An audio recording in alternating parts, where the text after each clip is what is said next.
a partnership of students from community colleges, state schools, UCs, private schools that work on campaigns like divestment and also kind of anti-oppression work. Sustain Us, which is this group that sends delegates to the climate negotiations every year. So I went representing California in Morocco this last year and in Paris last year, the year before, as well as the Beehive Design Collective. Has anyone heard of the Beehive Design Collective before? Yes, totally. Yay! Thought about it in community practice. Yay! Cool, yeah. So the Beehive Design Collective is a group of activists, artists, educators, and organizers. And we work to create these massive murals that portray systemic issues, but in a very visual metaphor level.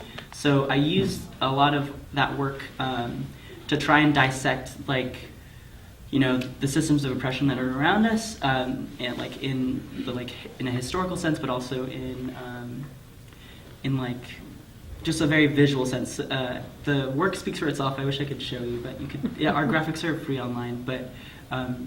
We tell a lot of different stories through that work. So with all those groups, I kind of work to try and link together basically different theories of change in ways that can reverberate effects from policy advocacy to visual storytelling to all that stuff. Sorry, I'm talking. Great. Awesome. You're not going to apologize for talking too much. Yeah. Cool. Just not Me neither at all. It'll be our compact. Hi, my name is Rachel Fink. I'm the managing director of Theater Bay Area. I've been on the job about a year, so I feel like I had, thank you, my footing a bit.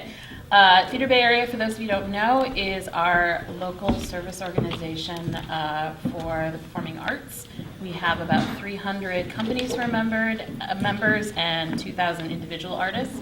So our work is both about providing services to our members, but also advocating for the field. And so we've been very active in sorry, I can't talk this afternoon. Advocating for financial support the local community, as well as getting more funding for individual grants.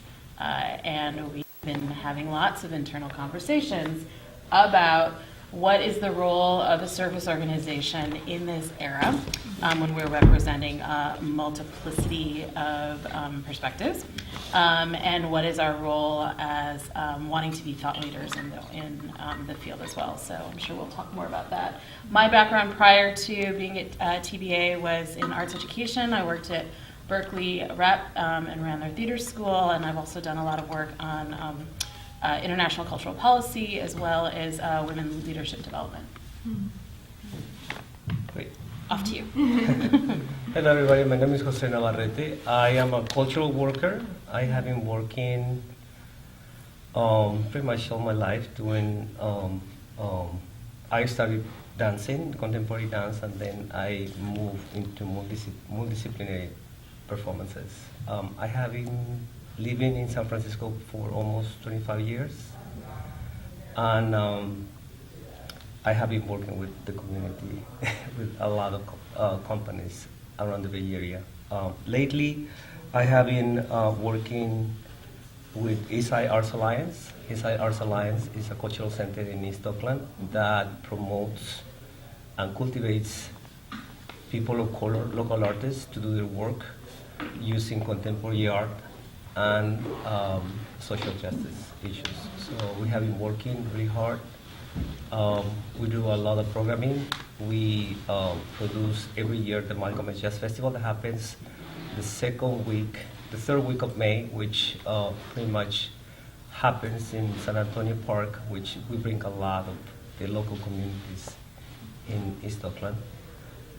Also, the cultural center serves hosts a lot of community organizations in East Oakland.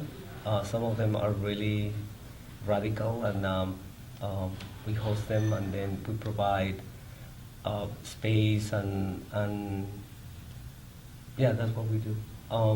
In the last 3 years, I have been developing an initiative called Live Arts in Resistance. Mm-hmm. And that happened after we did a project with Nakara Theater about a project called the Anastasia Project that dealt at that time with police brutality. Police brutality we were focusing in the border, but then when we went to East Side to talk to them if they can produce it, they said like, oh, well, you need to think about what is really happening in Oakland. And that's how we started. So that was 3 years ago, but previous to that, we were working actually the project started like 2 years before. So it has been like 5 years working with them, and all these issues have been very strong, and has been a lot of reflection since then. What else? And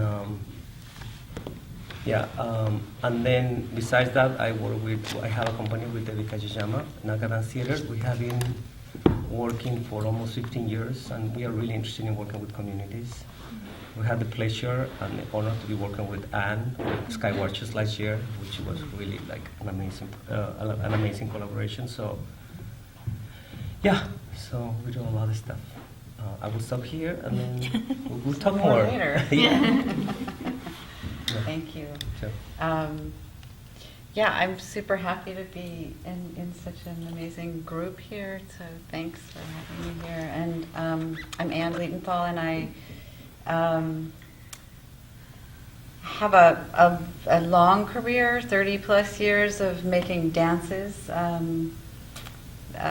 mostly of political content, but I'd say the last decade or more have been mostly moving out of the studio and into community practice, community engaged art or socially engaged art or whatever you want to call it. And so I think the key stuff to share here that I'm involved in primarily two projects right now. One is a 6-year-long project that Jose and Debbie participated with called Skywatchers, where we are collaborating. There's a bunch of us artists who are collaborating with folks who are living in supportive housing in the Tenderloin. And after, just sort of an experiment to sort of bring people's stories into a performative setting, we just kind of organically grew an ensemble that became identified as Skywatchers. It has grown over the last 6 years. Nicole was part of the very beginning of that as well.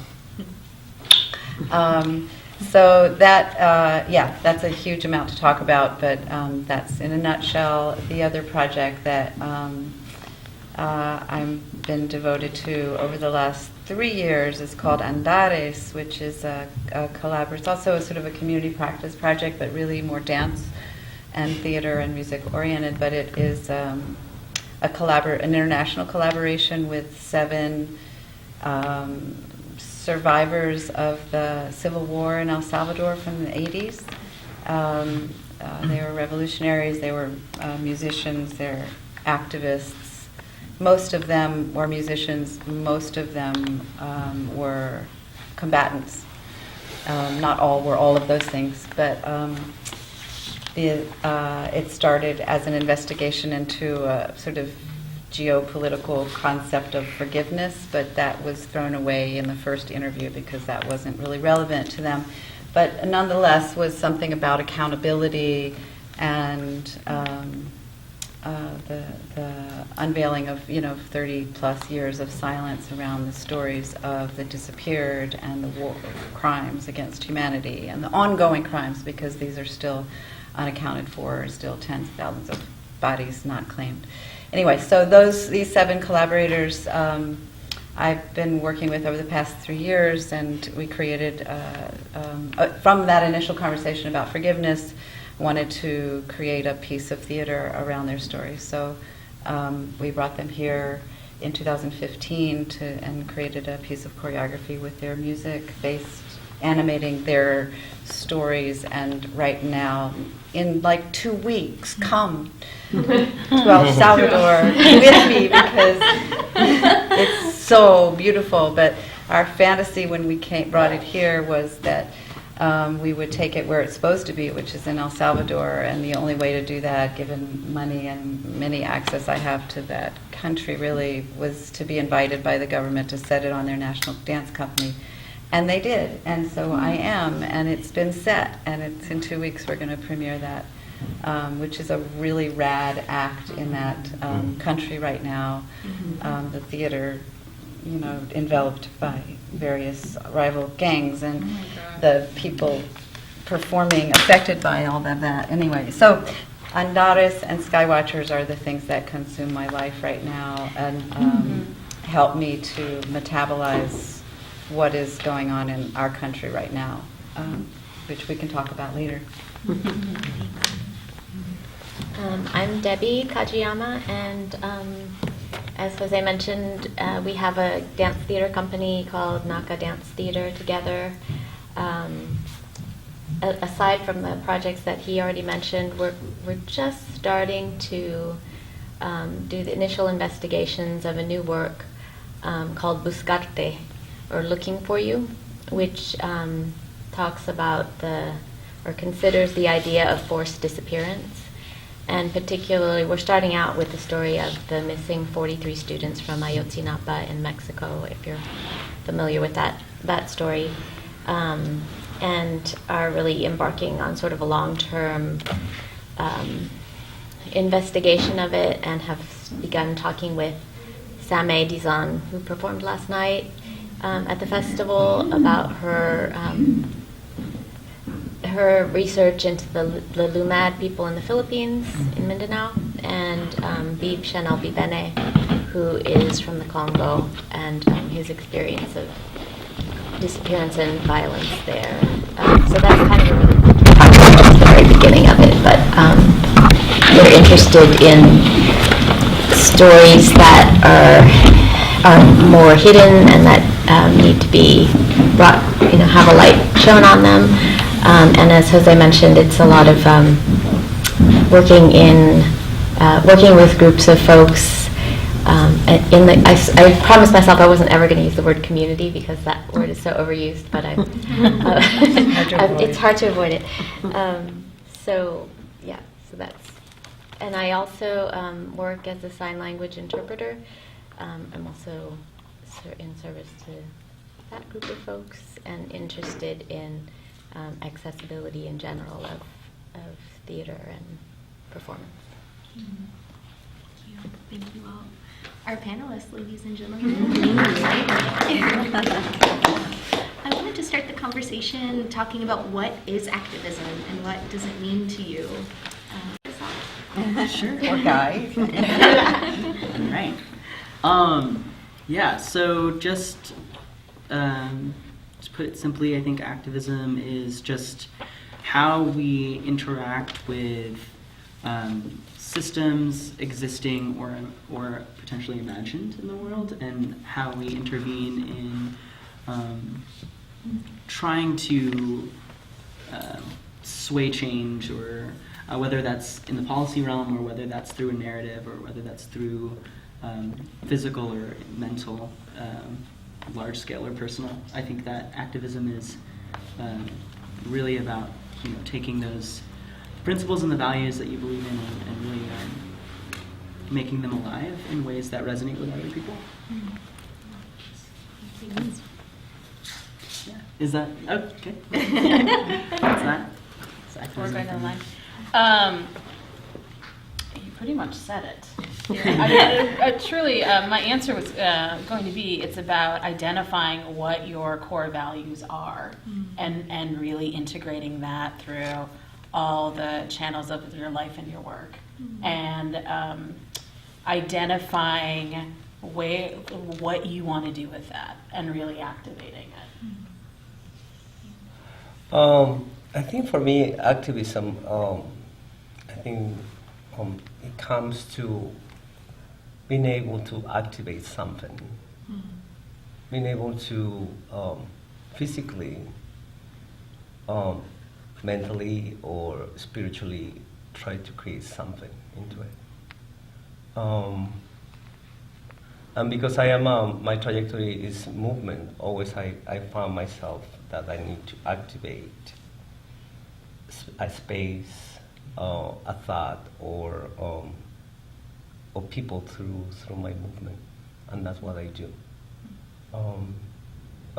Lately, I have been contemplating the whole idea of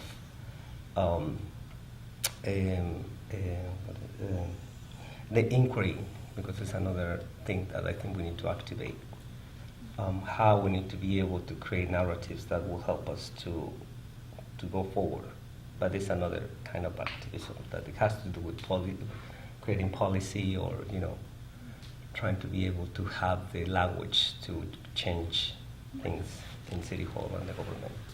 But that's how I see activism. All of that. I was trying to sort of peel it apart and not talk about art, but just activism, because to me, it's hard. It's hard to extricate, but I'm going to try. So I think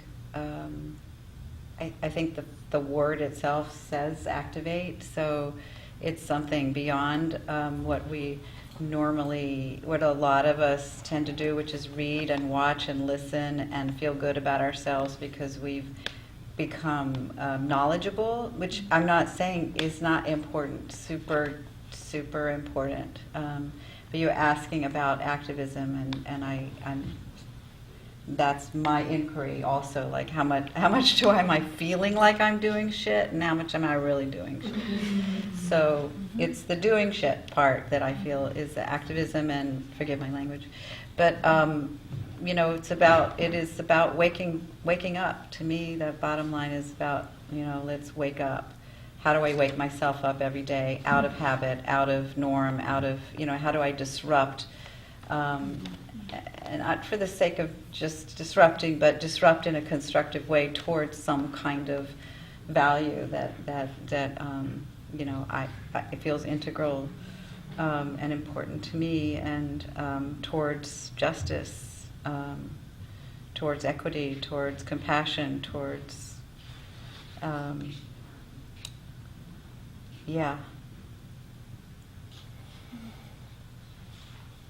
equitability. I don't know. I'm sure I'm forgetting really important things, but that's a good start, I think. So I have to go last. It's all been said. You go first next time. I was thinking about. When you use the word activism, what is activism? But I always think of activist, like the person, and I actually don't consider myself an activist. Like I don't think people would necessarily label me an activist, but I feel like. Why not? Well, I feel like activists and organizers are folks who mobilize and motivate groups of people into action about a particular cause. Like they write things, they march, they organize town halls, are civically and politically engaged. So I mean, in a way, I think that making of art that I practice is sort of a kind of activism. I mean, I occasionally go to marches, but it's not my full-time job to organize people and go to marches. But I think it's because it's related to activism. Our work is related to activism because we care about issues that affect the whole social fabric of the area in which we live and beyond, as opposed to just making art because I like the way the movement looks in the mirror in isolation. And I feel like that's the way to start dismantling the walls that have already been either we've built ourselves or other people have built in structures in society for us, is to actually build those relationships and build that connection through, and in my case, through performance making. Well, Debbie, that leads us very nicely. Can I add something? I think you mentioned it, but I want to clarify things because I think. For me, I want to clarify this for me, but because I feel that when I think about activism, it has to do with some kind of a sense of your personal needs are irrelevant, and it's the picture is bigger. I mean, like it's when you create this kind of apathy towards the other. Empathy. Yeah, that when you empathize with the suffering of other or the injustice of other, and it has to do with really like trying to see yourself beyond your suffering, beyond your personal suffering, that there is something bigger than you, that it becomes the communal thing that we need to come together. And I think for me, sometimes it's very hard because we are in a field that it is very we are very, it's very hard because we are dealing with our emotions. We are very personal, everything is emotional. So sometimes it's really hard to get out of those emotions and try to see what are the emotions of other people. Mm-hmm. So I feel that it's really hard because it's a really fine line in the work that we do. Mm-hmm. Yep. Compassion. Mm-hmm. Debbie, you started to talk about this, but I was wondering what you all. Let's run. Let's disrupt the family to run. Wanted to get your thoughts on how you believe art can further social justice causes. And we can go more, Debbie, if you're up for starting us off, and now we can kind of go more popcorn style if you feel compelled to speak. If you want to pass, we can. Does anyone want to speak? Do you got them? You go ahead. Go for it, yeah. So how does art help further social change? Yeah. Yeah, I mean, I think that there's many different ways. I think a lot of the folks on the panel do this kind of work in a lot of ways, changing hearts, minds, opinions about even showing another perspective or another story that isn't heard to people. I think for me, what makes me think about the tangible connection between art and social change really comes from just my experiences being a youth delegate at the climate negotiations, where we would do different actions trying to elevate demands that some of the global south and communities had wanted in service to that. So an example would be, and this was a total mental breakdown moment for me in Paris, was we did an action in solidarity with this thing called the Climate Vulnerable Forum. It was a partnership between the most vulnerable countries to climate change. And the Philippines was actually one of the major leaders in that coalition. And we did this protest where we cut out a ton of cardboard magnifying glasses with eyes on them, and we had a ton of different youth delegates running around the climate negotiations because we aren't really able, as observers, as folks that are from the stakeholder community, the nonprofit stakeholder community, we weren't allowed in the negotiations, but we were in the public spaces that negotiators would walk by on their way to meetings, and we'd intervene with these different actions. And basically, the action was, we were trying to pressure in the Paris Agreement language that would support the most vulnerable countries to climate change, like Tuvalu and the Marshall Islands, that would be going underwater. And in the agreement as it stood, there was no language around privilege of more developed countries that had been exploiting these countries peripherally because of resource extraction and because of the industrialism that was furthering climate catastrophe. So through that, we were actually able to build a tangible understanding that, with these magnifying glasses, looking for the most vulnerable countries, we're able to unveil a dialogue that those countries weren't seen or heard in the agreement itself. And that's one example that art can really pressure spaces. I mean, and throughout time, throughout movements, you see that arts are usually accompanied because it's really how do these messages come across. And I think that our world is filled with stories, and it's really the power of story that moves and compels people to understand that they're part of the story and can interact with it.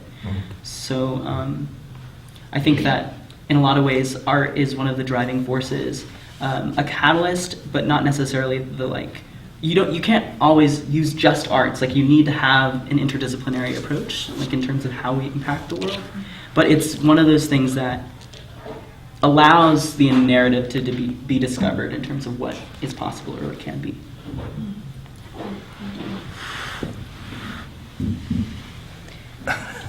So I think Somebody language Yeah. facilitator. it's really interesting. I love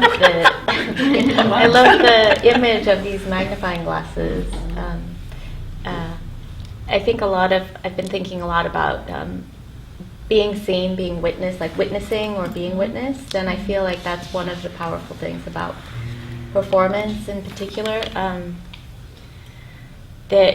When we were in residence with Skywatchers with Anne's ensemble, we collaborated with Shakiri, who is an amazing actress and writer, and we asked her to bring in a story that she had written called Crazy Black Woman. And that's the title, but it's basically about someone who is actually not crazy at all. She has a very normal reaction, expected reaction to having her son being killed. But she can't, she just doesn't know how to cope, and folks who look at her from the outside think that she looks not normal. But in reality, it's very reasonable, her reaction. So there are a lot of really powerful lines, and it's based on a true story of someone that Shakiri knows.